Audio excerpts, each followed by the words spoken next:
If you ever had the pleasure of watching a funny movie or play, you have no doubt wondered why you are laughing about certain characters, scenes, or happenings, which led you to the next library right away to read everything you could find about various theories of the comic. No? Just us then? Oh well, who are we kidding? If you found this video, you're probably here for the same reason why 94% of the other viewers are here. A professor or teacher had the somewhat crazy idea that it was important for you to know something about Bergson or Freud or Bakhtin, who have more in common than just their hard-to-pronounce last names. All of them offer scientific or philosophical approaches to theories of laughter or the comic. Don't worry, there's no need to feel overwhelmed now. We're here to help you out. Today's video will be all about Henri Bergson and his buzz about stiffness or the mechanization of life. So keep watching if you want to learn more about him and his approach. Let's start with a little background info on Henri Bergson. He was one of the most famous and influential French philosophers.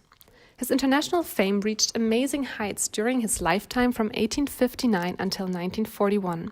His influence, however, decreased notably after World War II.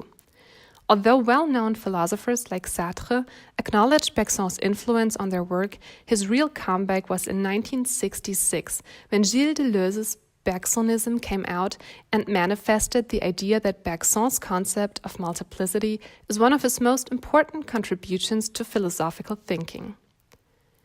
Bergson's theory of the comic was mainly set out in his work Le Rire, or Laughter, in 1900. It consists of 3 essays that were first delivered as 3 lectures at the Collège de France, which were then published in installments in the magazine Revue de Paris in 1899. Bergson has confined himself almost entirely to French comedy, particularly to Molière. Criticism of the work often refers to the fact that various types of laughter are simply omitted, like, for example, tickling, hysteria, laughter induced by shock, politeness, and so forth. It is also usually criticized for its limitation to literature and theater and has therefore not been highly regarded in humor scholarship. Many scientists, however, noted that in order to understand Bergson's theory correctly, it needs to be seen in the context of his life, work, and historical circumstances. Bergson's laughter can be regarded as very important when it comes to understanding comic mechanisms and, in particular, stage comedy. Also, it deals a lot less with laughter than it deals with the comic expressed in forms and movements, in words and situations, and in characterization. One might therefore also say it deals with comedic humor. Another thing to keep in mind is that his work was originally in French, where he uses, when speaking about comedy, the comic, or humor, the term le comique, which might be best translated as the essence of comedy. Time to take a closer look at Bergson's theory and a few examples that will hopefully shed more light on the matter. Bergson lays down 3 fundamental principles referring to the places where the essence of comedy can be found. First of all, the comic does not exist outside of the pale of what is strictly human. According to Bergson, a landscape can be beautiful, charming, or ugly, but we would never laugh about it. In the very rare cases that we should indeed laugh about a landscape, we only do so if it is connected to something human. There needs to be a relation to humanity. One of the reasons C-3PO and R2-D2 serve so well as comic relief in Star Wars is that these 2 robots have distinctive human traits. They are the perfect mix of man and machine, with just the right amount of characteristics from both groups to be funny and adorable. The same principle applies to the animals that make us laugh. Remember Pascal, Rafiki, Baloo, Lady, Marie, or pretty much any other Disney character that happens to be an animal?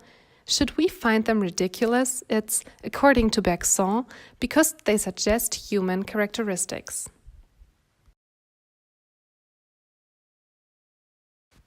The second principle that needs to be in place in order for us to laugh is an, at least temporary, anesthesia of the heart. Bergson indicates that laughter is incompatible with emotion or with sympathy with its object and is therefore purely addressed to the intellect. He even refers to emotion as the biggest enemy of laughter. And his claim seems to be legit if we take a look at an example. Could we laugh at the wet bandits from Home Alone if we actually felt sympathy for them? If we thought of them as nice guys who just accidentally slipped into a war with an 8-year-old who then turned his house into a fortress of torture? Remember the iron on the head? Or the flamethrower? Probably not, right? By the way, this doesn't mean that we can only laugh about people we hate.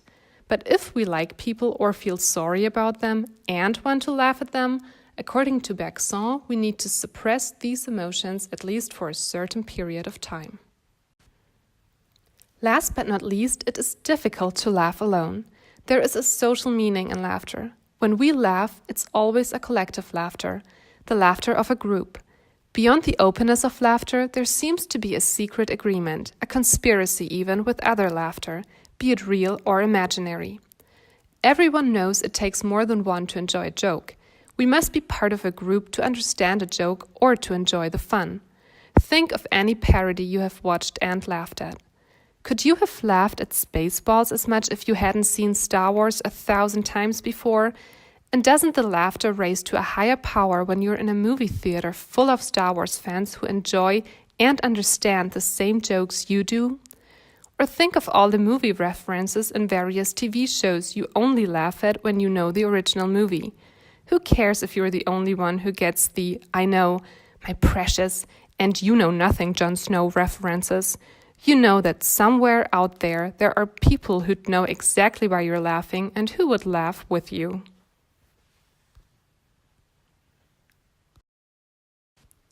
If Bergson's theory of the comic should be summarized in one title, one might call it the theory of the mechanical. One of the, or even the central idea of Bergson's investigation refers to the idea that there's humor in the mechanization of life. This assumption is rooted in the fact that life in its proper nature is ever moving and never repeating. So whenever we find something mechanical in human actions, words, or bodies, we laugh about it. Why we do this is connected to the social meaning or purpose of laughter, to which we'll be coming back to in a bit. Bergson's theory stresses the mismatch between the rigid mechanical and the flexibility that characterizes life's ever-evolving, dynamic vitality, which can be seen as an aspect of incongruity. That's why Bergson is usually seen as another theorist of incongruity. Let's take a look at one of the most classic humorous scenarios there are, a human slipping on a banana peel. According to Bergson, a situation like this makes us laugh because the person doesn't react properly to the changed circumstances of the situation.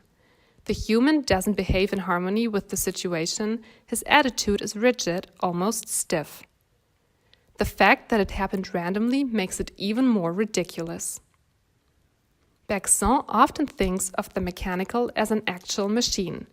Not infrequently, this can be the well-known symbol of the modern urbanized world, the clock. Charlie Chaplin's Modern Times serves here as a perfect example combining various aspects of Bergson's theory. Bergson refers to the mechanization of life in more than one area. He distinguishes facial expressions from gestures, language, and situations. Let's start with facial expressions. There's a comic effect when a well-shaped person mimics a deformation. A deformation of the face is laughable when there's something cramped about it. The usually vivid facial expression becomes frozen or stiff. Think of nervous tics one can't get rid of or grimaces. Ugliness, however, isn't always comic. There needs to be an immediate, almost naive approach not to think if we are to laugh about ugliness. Gestures are once again funny when the human body reminds us of a common mechanism. Since you can only imitate what's mechanical or monotonous about one's gestures, imitating others has a comic effect. We point out what's ridiculous about their automatisms. What's truly lively can't repeat itself, which is why we suspect a mechanism behind repetitions of the lively. The effect is even bigger when there are multiple people acting in the same way. Bergson makes a distinction between the comic expressed and the comic created by language. In the second case, language itself becomes comic, which is why the second one can't be translated into other languages. In this case, words are the things that solidify fluid human feelings into static, neat little packages, which can lead to comic remarks. Elaborating on the outside features that distinguish the lively from the mechanical, Bergson assigns different attributes to the vivid, like for example continuous change and singularity of phenomena. In contrast to this, there are three processes that point out something mechanical in a situation: repetition, inversion, and interference.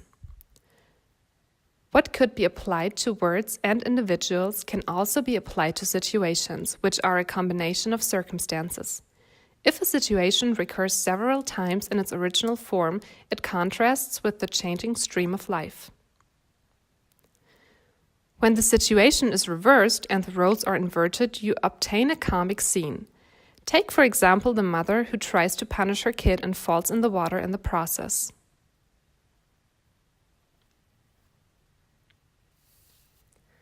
A situation is invariably comic when it belongs simultaneously to two altogether independent series of events and is capable of being interpreted in two entirely different meanings at the same time.